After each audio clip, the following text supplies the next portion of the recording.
Assalamualaikum warahmatullahi wabarakatuh.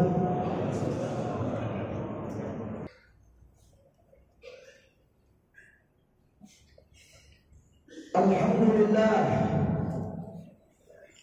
alhamdulillahi rabbil alamin, wa bihi nasta'in ala umuri dunya waddin.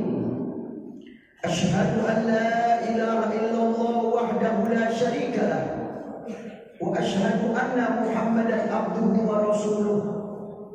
Allahumma salli wa sallim wa karim ala habibil mahbub fil ajsami wal arwahi wal qulub, sayyidina wa nabiyyina wa habibina wa syafi'ina wa qurrati a'yunina wa maulana Muhammadin wa ala alihi wa sahbihi wa man tabi'ahum bi ihsan ila yaumiddin, amma ba'du. Ibadallah, usikum jami'an wa nafsi bittaqullah faqad fazal muttaqun. Ya ayyuhalladzina amanu taqullaha haqqa tuqatih wa la tamutunna illa wa antum muslimun.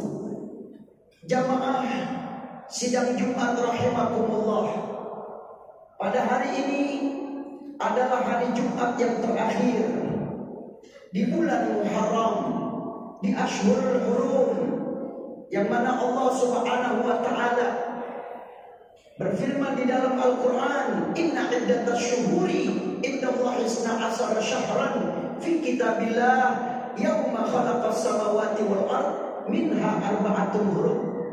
Yang artinya sesungguhnya jumlah bilangan bulan selama 1 tahun itu ada 12 bulan. Dan itu yang menetapkan adalah Allah. 12 bulan Hijriyah, 12 bulan itu ditetapkan oleh Allah, bukan oleh manusia. Kapan ditetapkan oleh Allah 12 bulan tersebut? Yaitu yauma khalaqas samawati wal ard, semenjak diciptakannya langit dan bumi, Allah sudah menetapkan 12 bulan. Minha arba'atun hurum. Dan di antara 12 bulan itu ada 4 bulan. Yang 4 bulan tersebut dikategorikan Ashhurul Hurum, yaitu bulan-bulan yang haram. Artinya haram di sini adalah wajib dimuliakan, dan kita tidak boleh di dalamnya. Lanjutkan ayat tersebut, fala tadzlimu fihinna anfusakum. Kalau engkau menemukan 4 bulan tersebut, fala tadzlimu fihinna anfusakum, jangan kau berbuat zalim kepada dirimu.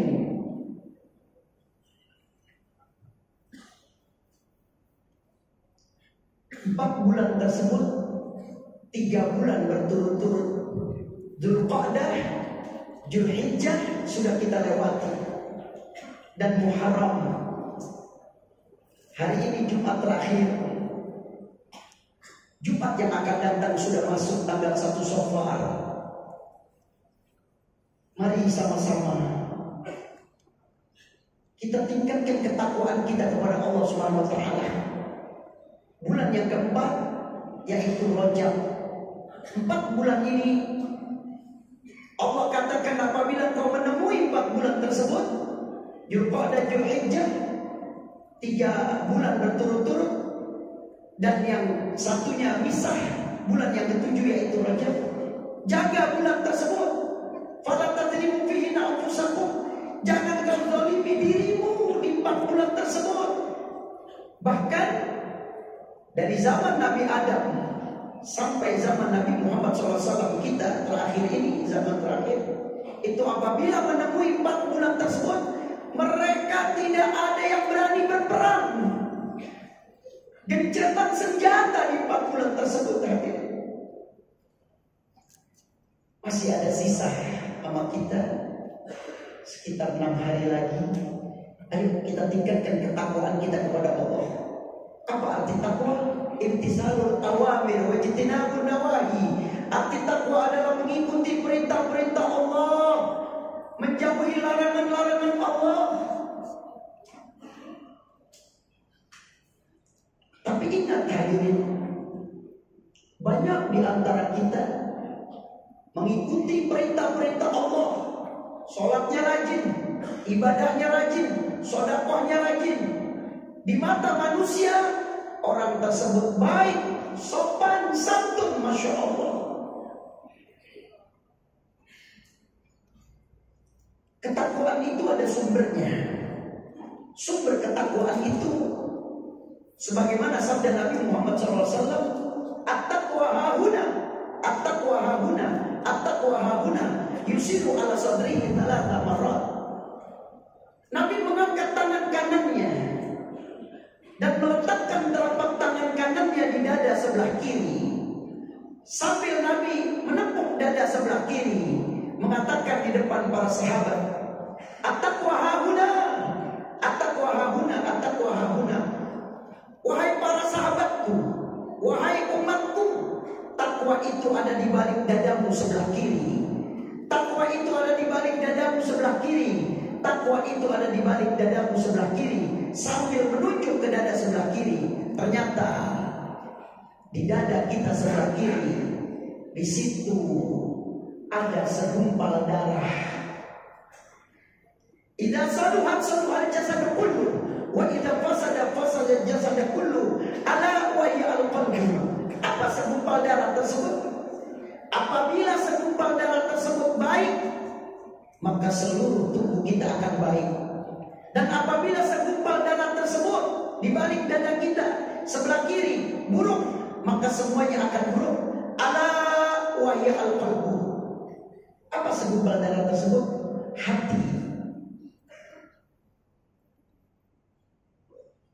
Silakan ibadah sebanyak-banyaknya, tapi ingat, apabila hati kita kotor, penuh kebencian, penuh permusuhan, penuh buruk sangka, penuh hasud, dengki, takabur, sombong, maka amal ibadah kita belum diterima oleh Allah Subhanahu wa Ta'ala. Maka itu, ma'asyiral muslimin rahimakumullah, bersihkan hati kita. Dengan apa dibersihkan hati kita? Maka Al-Imam Al-Ghazali di dalam kitab Bidayatul Hidayah, Abu Hamid bin Muhammad Al-Ghazali, beliau mengatakan penyakit ada dua. Penyakit ada dua. Yang pertama adalah penyakit jasmani. Yang kedua adalah penyakit rohani. Penyakit jasmani, penyakit yang kita lihat, pusing,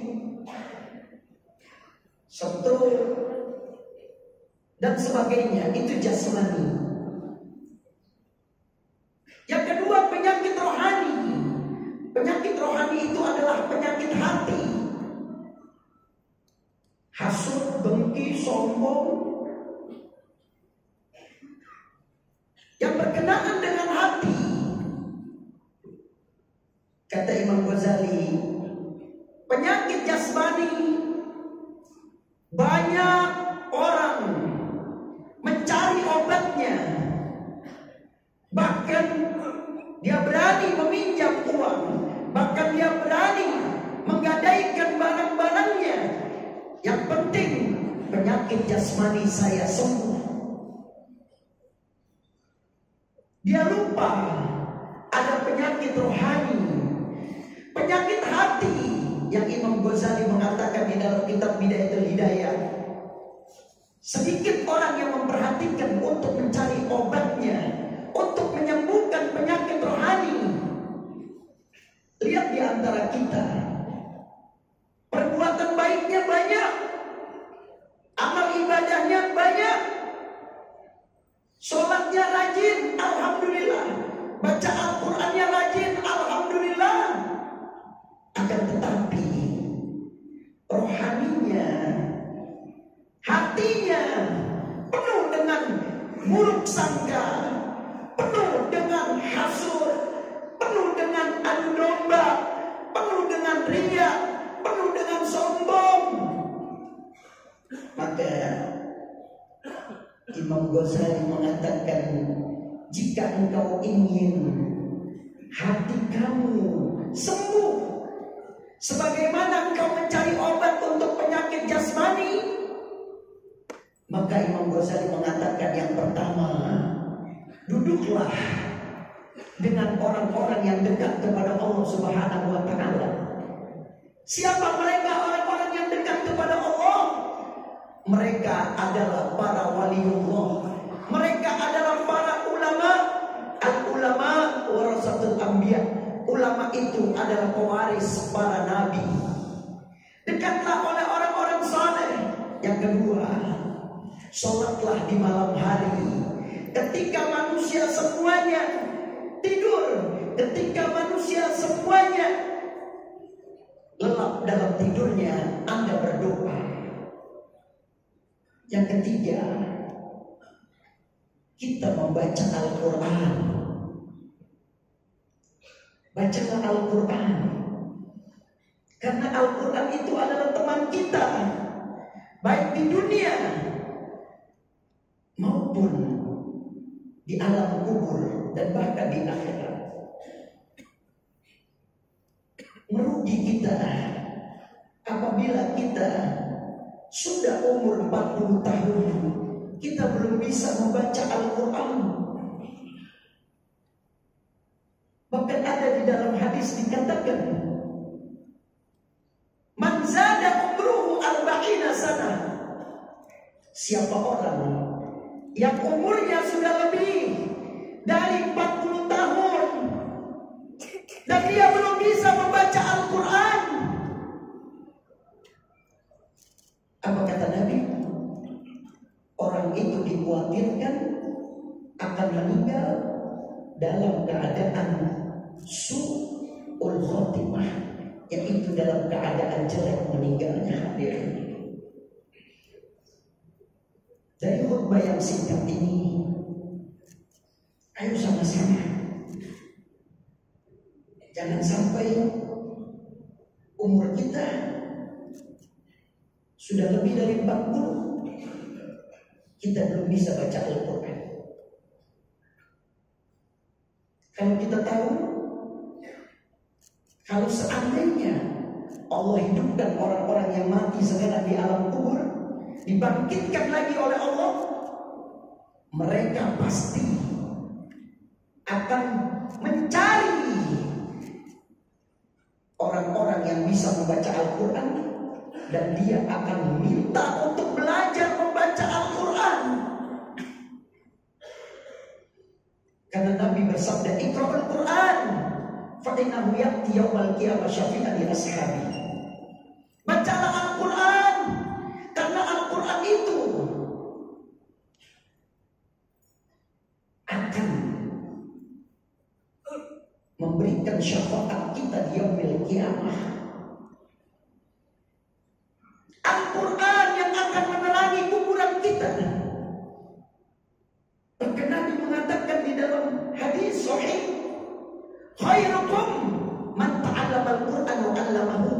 Sebaik-baik orang di antara kalian yang dia mau belajar Al-Quran dan dia mau mengajarkan Al-Quran.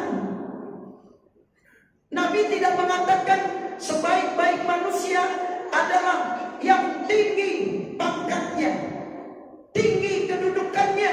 Tidak. Tapi Nabi mengatakan sebaik-baik kamu adalah orang yang mau belajar Al-Quran dan mengajarkan Al-Quran. Semoga dari khutbah yang singkat ini kita semuanya mau membaca Al-Quran, mau belajar Al-Quran. Bahkan ini kejadian sendiri dengan saya pribadi. Ketika saya ada jamaah saya di satu rumah sakit di Lebak Bulus di Jakarta Selatan, ini terjadi, dan itu di depan mata saya. Waktu itu saya ditelepon, Ustaz, anak saya sudah ditetapkan oleh dokter sudah tidak bisa ditolong lagi? Apakah Ustaz bisa ke rumah sakit membantu untuk mendoakan anak saya? Saya ke sana. Saya masuk ke dalam ruangannya, dan yang sangat menyedihkan itu dari matanya sudah keluar darah, dari hidungnya keluar darah, dari mulutnya keluar darah, dari telinganya keluar darah. Itu di depan saya. Ya Allah, semua selang impulsannya dicabut, dan dokter mengatakan kita sudah menyerahkan kepada Allah Subhanahu wa Ta'ala. Kita sudah menyerahkan kepada Tuhan. Hanya Allah Subhanahu wa Ta'ala. Waktu itu kita ikhtiar. Kebetulan saya bawa Quran dari rumah, dan saya ajak keluarga beliau untuk bersama-sama kita baca. Kita mohon kepada Allah Subhanahu wa Ta'ala. Kita ambil Quran. Saya bilang, yuk kita baca Yasin. Kita baca Yasin bersama-sama. Waktu itu ada 4 orang di situ di ruangan. Allahu Akbar. Kita baca Yasin. Kita baca Shadaqallah. Kita mohon kepada Allah agar Allah angkat penyakit ini. Karena manusia, dokter seorang manusia dalam ilmu medis sudah angkat tangan, sudah menyerahkan kepada Allah. Apa yang terjadi?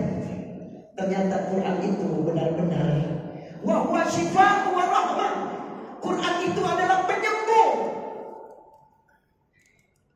Itu yang luar biasanya. Jari-jari telapak tangannya bergerak, perlahan-lahan bergerak. Matanya terbuka. Sampai hari ini orang itu hidup sehat walafiat. Kalaulah Allah sudah memberikan kepada kita Al-Quran, Dia sebagai penyembuh dan sebagai pembawa kasih sayang untuk kita, kenapa kita jauhkan? Rugi, kita akan menangis. Saya berapa kali menghadapi orang yang sakaratul maut. Tidak lain, tidak bukan. Yang dibutuhkan oleh dia adalah ingin mendengarkan bacaan ayat-ayat suci Al-Quran sama orang yang hidup. Masyaallah muslimin rahimakumullah, ini yang dapat saya sampaikan dari khutbah Jumat ini. Yuk sama-sama. Dan sudah bisa, ajarkan saudaranya. Yang belum bisa, ayo cari ustaz, cari guru. Untuk apa kita kejar pangkat, uang, jabatan, tapi kita belum bisa baca Al-Quran? Saya tutup hadirin. Tahun 2017 saya bertemu dengan seorang anggota kepolisian bintang 2. Orangnya masih ada. Dia bilang, Ustaz, saya di kantor kalau orang ketemu itu hormat sama saya. Saya dihormati di kantor. Tapi maaf Ustaz, saya malu. Saya belum bisa baca Al-Quran. Orang hormat dengan saya karena bintang saya 2. Tapi saya belum bisa baca Al-Quran, saya malu. Saya pengen baca Al-Quran. Saya bilang Bismillahirrahmanirrahim. Ayo Pak, kita belajar. Sampai hari ini orang itu belajar dan sudah bisa membaca Al-Quran. Ayo hadirin, Al-Quran itu di teman kita. Gak ada teman kita yang setia, yang menemani kita sampai akhir hayat kecuali Al-Quran. Semoga Allah Subhanahu wa Ta'ala menggerakkan hati kita yang belum bisa baca, mau mencari guru, mau membaca Al-Quran, dan yang sudah bisa mau mengajarkannya. Wa idza quri'a Al-Quran fastami'u lahu wa ansitu la'allakum turhamun. A'udzu billahi minasy syaithanir rajim. Ya ayyuhalladzina amanu taqullaha wa qulu qawlan sadida yuslih lakum a'malakum wa yaghfir lakum dhunubakum wa may yuti'illah wa rasulahu faqad faza fawzan ونفعنا وإياكم بما فيه من الآيات والذكر الحكيم وتقبل مني ومنكم تلاوته إنه هو الغفور الرحيم.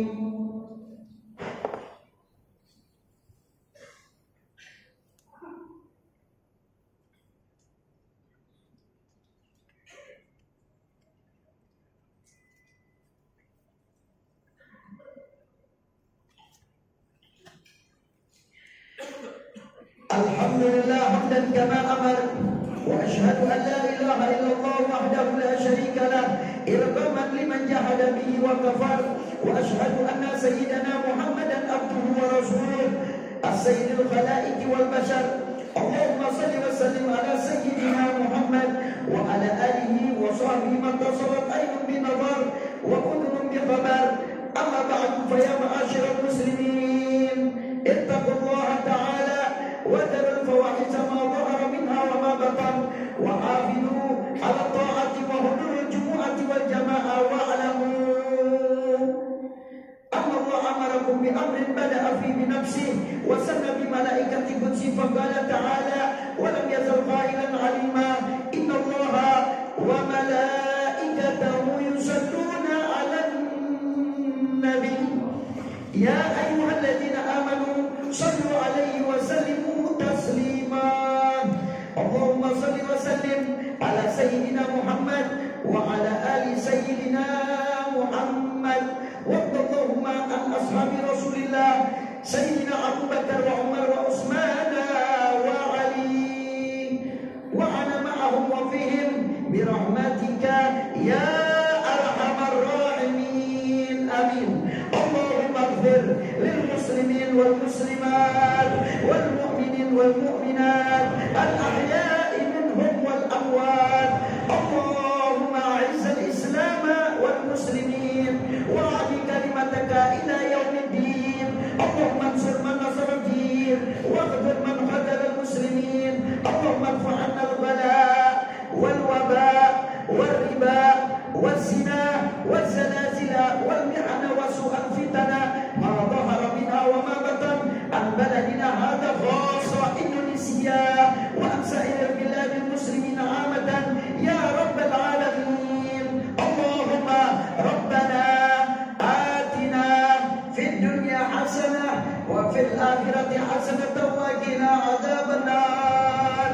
عباد الله إن الله يأمركم بالعدل والإحسان إن الله يأمر بالعدل والإحسان وإيتاء ذي القربى وينهى عن الفحشاء والمنكر والبغي يعظكم لعلكم تذكرون فاذكروا الله العظيم يذكركم واشكروا على نعمه يزدكم ولا ذكر الله